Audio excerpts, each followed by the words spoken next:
ಅಮ್ಮ ಯಾಕೀಗೆಲ್ಲ ಮಾತಾಡ್ತಿದ್ಯಾ? ಏನೋ ಆಗ್ಬಾರ್ದು ಆಗೋಯ್ತು, ಹೋಗ್ಲಿ ಬಿಡಮ್ಮ. ಸಾಕ್ ಸುಮ್ನೆ ರೇ.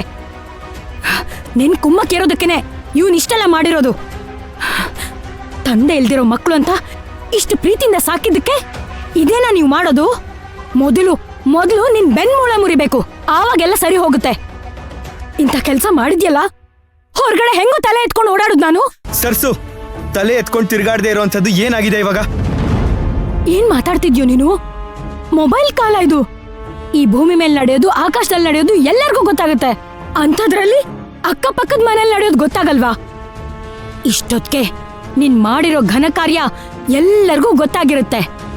ಹಾಲ್ ತರಕೋದ್ರೆ, ತರಕಾರಿ ತರಕೋದ್ರೆ ಜನ ಎಲ್ಲ ನಿನ್ನ ಗುಣಗಾನ ಮಾಡ್ತಿದ್ದಾರೆ. ಅವ್ರಿಗೆ ಏನಂತ ಉತ್ತರ ಕೊಡ್ಲೋ ನಾನು? ನನ್ನ ಮಗ ಮಾಡಿದ ತಪ್ಪಿಗೆ ಒದ್ದು ಮನೆ ಬಿಟ್ಟು ಹೊರಗಡೆ ಹಾಕ್ದೆ ಅಂತ ಹೇಳು.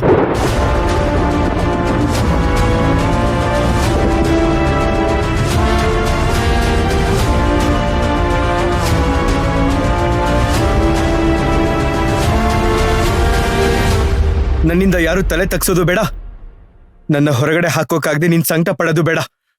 ನಾನೇ ಮನೆ ಬಿಟ್ಟು ಆಚೆ ಹೋಗ್ತೀನಿ.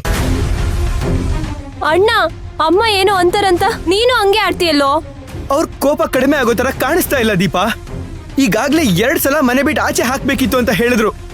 ಇನ್ನು 3ನೇ ಸಲ ಹೇಳೋದಕ್ಕಿಂತ ಮುಂಚೆ ನಾನೇ ಆಚೆ ಹೋಗೋದು ಒಳ್ಳೇದು.